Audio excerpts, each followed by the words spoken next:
back, and honored to have back with us today Dr. Tim Murphy. Always enjoy when we have time to sit down with him. He's a licensed psychologist.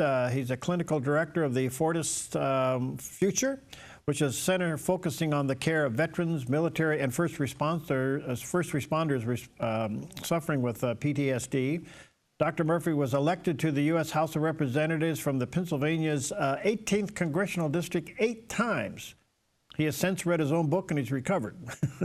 He's the author of a great book, and I think a must book for anybody that deals with in ministry or leadership. It's called The Christ Cure, 10 Biblical Ways to Heal from Trauma, Tragedy, and PTSD. And there's a picture of the cover of the book. He does have his own website, drtimmurphy.com. Dr. Murphy, how are you, friend? I'm doing wonderful. Thanks for having me on again, Perry. Always good to be with you. Well, you're so insightful. You're an amazing guy. I want to come to something today that I was trying to figure out, knowing I was going to have you on, how to frame this question. But while the new administration is saying no to DEI and no to men in women's locker rooms and sports, and all of that reversal certainly is encouraging to see, the damage in the meantime that has been done to young people, especially in adolescence, opening the door that perhaps they're in the wrong body. My question to you is, how did that connect with young people in such a way that they would explore that all the way through to a complete transition? Wonderful question. You know, Perry, we know that anybody who is an adolescent, you struggle with all sorts of things. You're no longer a child, not yet a man or a woman. The body's changing, wondering what's going on. There's lots of peer issues, too, because you're also surrounded by other people that don't know what's going on. We have a situation now where only 41% of young men are raised with a father present in the home. So there's a lot of struggling of where things are going. And we also know that educators have become more liberal in the sense now of seeing that everything has to do with social factors. It's how you're raised, and a lot of that very negative towards men. We've been written off as having toxic masculinity, a quick catchphrase where they can just ignore everything. Right. And then you have the issue, too, with boys and girls struggling with depression and anxiety. The whole COVID shutdown had a terrible effect on them because they no longer had even what adults they did have in their life. They were gone for a long period of time. I mean, you have whole school districts that didn't even meet for months. Kids are struggling with that and the peer issues, more and more kids having influence of social media. Well, the list goes on and on. So what happened was a few years ago, there was a group that did this study and said, well, gee, maybe this has to do with gender dysphoria, and that is boys and girls who really think they're trapped in the wrong biological body when they really are a boy needs to be a girl or a girl needs to be a boy. Some initial studies were done on that, and they were not very good studies, but they were out there along the lines of saying that this is a way to help kids with depression and anxiety, because they would say that literally they would have kids come to the psychologist's office and say, I'm really struggling, I'm depressed. And the psychologists were trained to say, well, did you ever wonder about maybe your boy, you really wonder about if you're a girl, or a girl wonder if you're a boy? And they go, yeah, I'm kind of not sure about that stuff.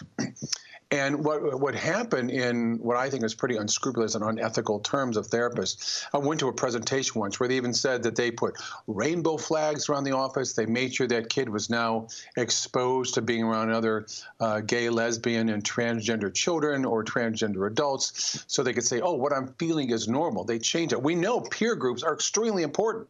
Parents always said, be careful who you hang around, you're going to become one of them. Well, they would do this as a way of infusing. And this whole idea that because kids who are struggling with issues have a higher tendency towards thinking about suicide, they would say, well, would you rather have a dead son or a living daughter? And parents would say, my gosh, it's this severe, what do I do? So that was part of it. In the medical sphere, they realized this is a cash business. And plastic surgeons get a lot of money for the surgical work on one level to castrate boys, hysterectomies to girls, or mastectomies to girls, puberty blockers as medication, and also then even a more more severe kinds of surgery of providing genitals, et cetera. So a lot of money in that. And then the research kept saying, well, this is the right thing to do, but there was a lot of suppression of research. I know in my own organization, the Pennsylvania Psychological Association, they have no presentations at any of our conferences, no publications to challenge that way of thinking. In fact, they say we are unethical if we don't do this. And I'm thinking, well, who are you to declare this? And they also will say people who are religious, they dismiss that as a mechanism. So look at all these things: lack of parenting, natural biological questions, depression, anxiety there anyways. And a group swoops in and says, this is the answer. But what they fail to say, the big lie is they say, this doesn't cure depression. This doesn't cure anxiety. But they kept pushing that. And you had a lot of liberals then that were in power in state and federal government who took the bait on this and said, oh, this is what we ought to be doing to help children. And therefore allow boys into girls' restrooms and vice versa, into public restrooms for adults, and basically telling us all we're wrong and we're terrible if we don't go along with this. It was an absolute firestorm of pressure against people, and then even attacking Christian or religious, because Muslim therapists are the same way too, attacking us for saying, no, that really is, there's something, God made man and woman. And I understand kids get confused, and I get that. There's a lot of confusion, but you help them through that. You don't just say, well, the way to handle this is just castrate you and you'll live happily ever after. We know that's a disaster because a massive study that was published out of Denmark just 2 years ago said that boys and girls, or the people who go through the transgender changes, have a 7 times greater rate of a suicide attempt that requires medical attention and a 3.5 times greater rate of suicide death. So this is no cure. But they don't want to hear that data. It's false. So I'm so excited the White House says, enough of this. We're going to get back to important principles. We're not saying kids don't need help if they're depressed or anxious, but this is not the treatment. Because if it was the treatment, why do we still have half of our teenagers still struggling with depression? Wow. Am I also hearing you say, Dr. Murphy, that the vulnerability of the circumstances, whether it's COVID and all the contributing factors, that vulnerability was intentionally targeted? Well, it was seen as an opportunistic target, and that is, look what was shut down during the whole COVID shutdown. Churches were told you cannot have services. You can't have public services. You can't even have a service in your parking lot where people could tune into the station and listen to a sermon while and not have contact. But you could go to the liquor store. You could go to stripper clubs. You could do all those things, and that's fine, but you can't be together, and couldn't even connect as a family. You know this, Perry, that one of the most important things families can do is have a meal together. Clearly tells us that families, not fight time, but not bringing your iPad and your phone to the table, but really talking with one another. I always tell families 2 things you can do at the tables: you can eat and talk calmly. This is not the airing of grievances. This is not Festivus, as they said on Seinfeld, but it is a matter of talking together. Those things are so important, and extended families are so important for kids to have contact with aunts and uncles and cousins and grandparents. All that was shut off for a year. And if the intent was to say, we're going to block those institutions, which are valuable to helping families, that's pretty awful. But I think there was certainly a move to say that when you have a very, very secular country that's anti-religion, and I'm saying that because we look at the anti-Semitic comments, anti-Christian comments, that it's out there. When you do that, the only thing bigger than big government is big God. And they can't have that. And Karl Marx talked about this. This has been part of any kind of government that requires the people to be subservient to them, has to eliminate the influence of church, and in this case, Christianity too. So I think those parts were orchestrated, and that's a terrible problem that we're going to need a generation to fix this. Wow. How does your industry, if I can use that term, these conferences you go to of other psychologists, how do they justify ignoring natural law?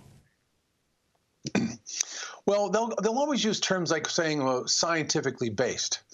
And the battle I have with my own state psychological association, I said, then let's have a debate. Let's bring it out. Except to say facts are not debatable. Opinions are.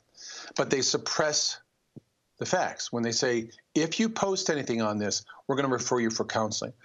There was something when the president, even our Secretary RFK, was posting something about medications. We need to review those things. And I said, this is worthy of a discussion. And I got attacked right away for saying that somehow they says, well, you're a Trumper, you're Republican, you're conservative. I said, that's got nothing to do with it. I don't really care what your positions are, but we ought to talk about things like stimulant medications. Can they be valuable for a child with real clinical attention deficit disorder? Yes. As a matter of fact, anybody who takes a stimulant will probably pay better attention. How do we know this? Have a cup of coffee. And I think also we have to be very careful, excuse me, with SSRIs, selective serotonin reuptake inhibitors, used to treat depression. They can be very effective with people with depression, but really beginning probably about 35% of the cases, maybe half. And what happens when you're taking those, when you initially start taking SSRI, you have an increased risk for suicide. And when you stop taking them, increased risk for suicide and some slight increased risk for other violent behaviors. So it's worth it to have that as a discussion. Are we misprescribing those? Or are we not tracking people close enough? And most psychiatric medications are prescribed by a non-psychiatrist.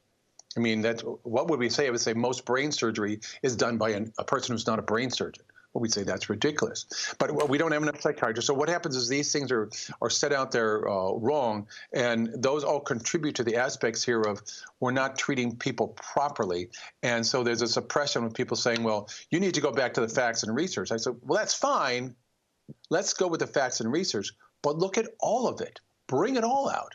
Air it all. That's what happens. I mean, the thing was Galileo, and I'm not going to quote him right, but he said, I'd rather have one person's honest, humble opinion on the truth than 1,000 other people's opinions. That's not really a direct quote, but that's basically what it is. So they say, we outnumber you, and we're in power, and we're in control. The American Psychiatric Association, the American Psychological Association, the American Academy of Pediatrics. But the American Association of Plastic Surgeons says, don't do this anymore. We don't have sufficient data. Finland, Canada, Sweden, Denmark, United Kingdom all said, don't do this anymore with kids. The data's not out there, and we may be causing more harm than good. So the United States is not listening to this among the professional associations, and they're suppressing that data from us. Wow. All right, let me take a quick break. drmurphy.com is his website, but if you do any kind of counseling, pastoring, management with people, his book is a must in your library, The Christ Cure, 10 Biblical Ways to Heal from Trauma, Tragedy, and PTSD. It's a book you'll write in the margins. There's a lot in there. We'll be right back.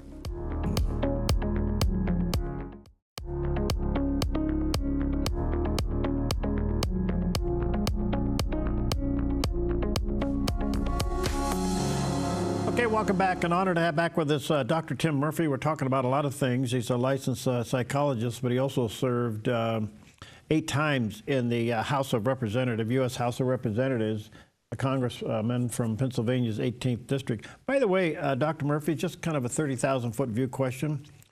What do you think of President Trump's first month in office? Wow.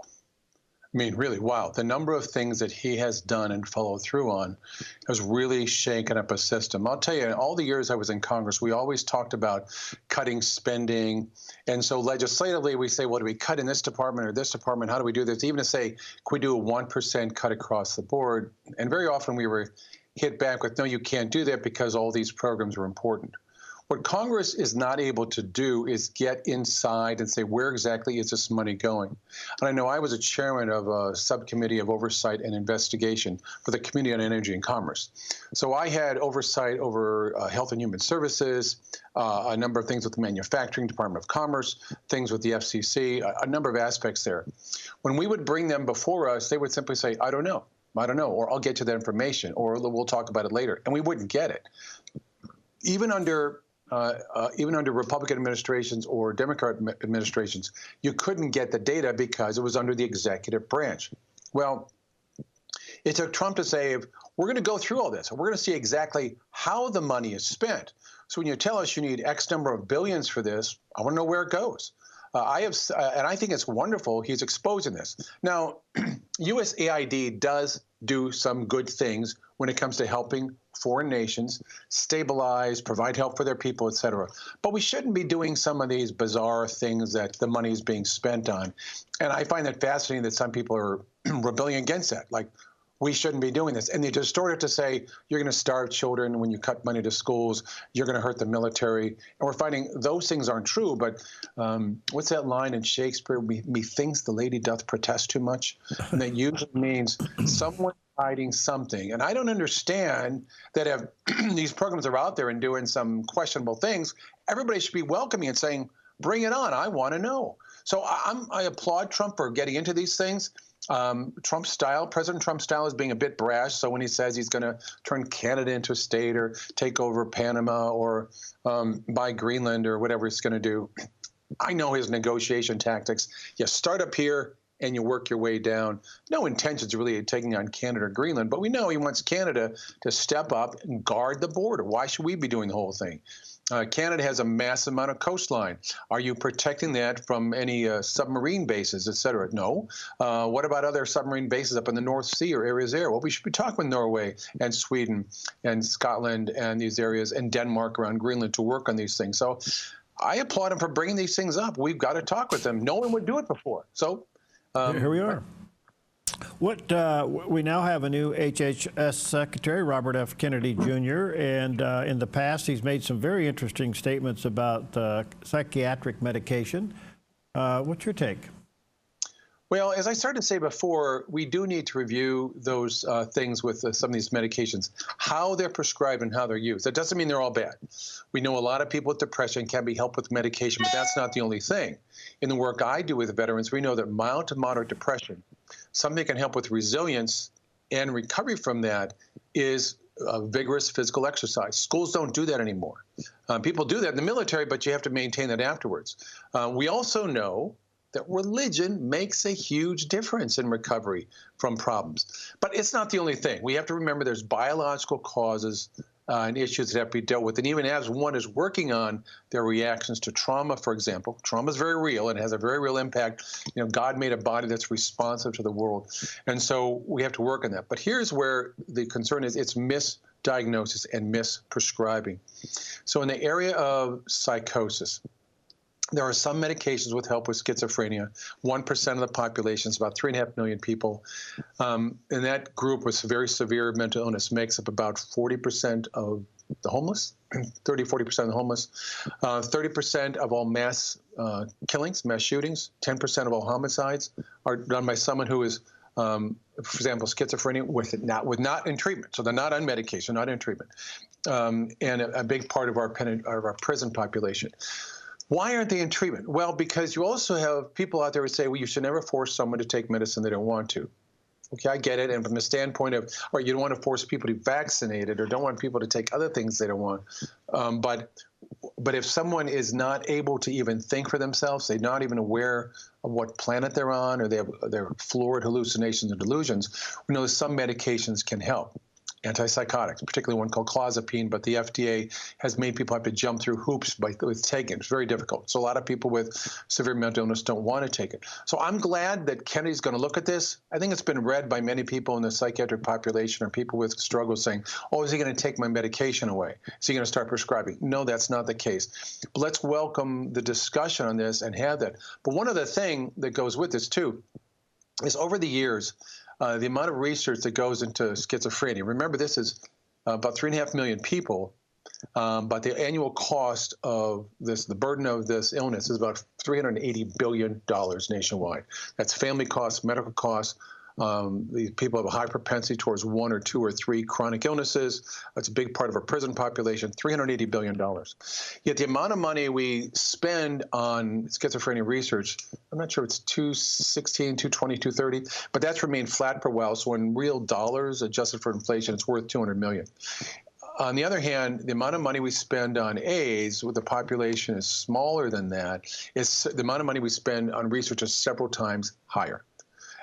So worthy to do research on these diseases, but something that has such a huge financial impact and impact upon our homeless population, we ought to be investing in this. So I'm hoping that that's something that they say, not only should we look into drugs, but looking at getting people the proper medication and doing some research, because we don't have a cure for schizophrenia, severe depression. We have some things we can do, but let's look at these in a holistic way and provide the kind of help that people need. So I welcome RFK's look into this, changing it. I don't want them running an office. It's just about too much pressure in the world, and let's have farms where they can go to and live. Now, we have to continue this scientific work. But here's the thing. I'm excited about this. The Office of Faith-Based Initiatives, which we used to be off in the Executive Office building, President Trump has moved her into the West Wing near him.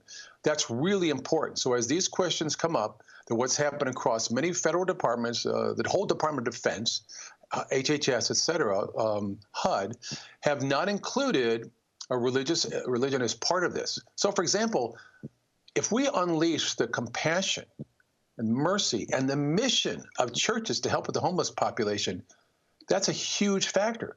But what happens under groups that don't want to talk about religion and faith, they suppress that. You know, Perry, every church says we have a local mission, we have an international mission, let us help. And here's the government could do a big favor to those churches, say, let's do it, but not have the government tell them how to do it. Well, you must do this, and you must provide birth control, and you must provide training for gender dysphoria, et cetera. Let them reach out and help people get their lives back together, get the medical treatments they need, get some job training, get some support. If they even can't function on their own, help them as they live in an apartment that someone's checking up on them, making sure they take medications. Those can have such a huge factor. So I'm hoping that this leads to unleashing the power of faith and religion in America to be part of the solution. Yeah, this is a big deal. I don't know if the average person understands, but by moving the Office of Faith-Based Initiative to the West Wing is like putting it next door to the Oval Office, right? Yeah, the West Wing ain't that big, so it really is. Yeah. It really is that way. I mean, just imagine if, from the church you belong to, other ones in your area, I got to visit there someday. It's the churches do wonderful work in outreach, big and small. I don't care if it's a mega church with 10,000 people at it or just a local church with 20 people in it. They do mission work. Let them help. We want to. Amen to that. Just a quick question, big question, only a little time though, but back to medication, and it seems like there's an increase of it being given to adolescents and kids. I'm sure you have a big comment on that, but is it being misused? I think so. I think we're overprescribing. We're telling every boy you need to be on this medication. One of the things I'm happy RFK is going to look at, we talk about him like he's a friend, that Secretary Kennedy is going to look at, you have to look at food additives. I just was in Europe and I noticed, wow, what a difference in what's in their food than what's in our food. Look even on what you think is a healthy cereal box, all those chemicals in there, but that's only what's added to the food. And some of those foods, like there's question that some of the foods added to some of the questions added some fast food French fries are really there to enhance your craving for them. Remember with cigarettes, the big thing was not just nicotine, but a lot of other chemicals added to like make the cigarette burn faster, increase your cravings for cigarettes. That boosted sales. Well, in Europe, you don't have all these things, and also limited use of pesticides, herbicides, hormones. All those things are parts that then we ingest, or it also goes into our water system when we drink. So all those are important factors. Those may well be factors that people need to look at as the increase in a number of these concerns about autism and attention disorder. One other thing, boys are rambunctious. Yes. Yeah. You know, I even said my 3-year-old grandson yesterday, I got to take a nap. Yeah.